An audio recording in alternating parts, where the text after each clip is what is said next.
हर्षवर्धन पाटलांच्या कार्यालयावरील भाजपचं पोस्टर हटवलं. मोदी, शहा आणि फडणवीस यांचे फोटो हटवले. भाजपचे हर्षवर्धन पाटील हाती तुतारी घेण्यासाठी तयार.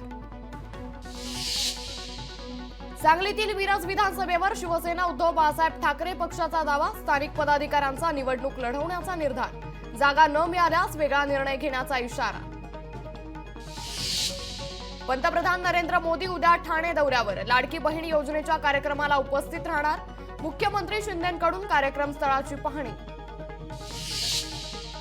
मीरा भाईंदर महापालिकेसमोर दिव्यांगांचं आंदोलन. 3 दिवसांपासून पालिका मुख्यालयासमोर आंदोलन. प्रशासनाकडून अपमानास्पद वागणूक मिळत असल्याचा आरोप.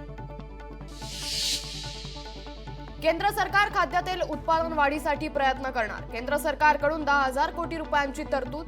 शेतकरी आणि ग्राहकांच्या हितासाठी योजना. देशातील सर्वात मोठ्या मालेगाव कृषी महाविद्यालयाचं आज लोकार्पण. 600 एकर जागेतील भव्य महाविद्यालयाचं मुख्यमंत्री एकनाथ शिंदेंच्या हस्ते होणार उद्घाटन.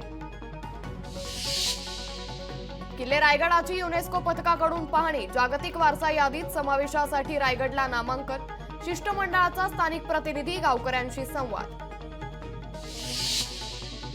इस्रायलच्या हल्ल्यात हमासचा नेता ठार. गाझामध्ये झालेल्या हवाई हल्ल्यात मुश्ताहा ठार.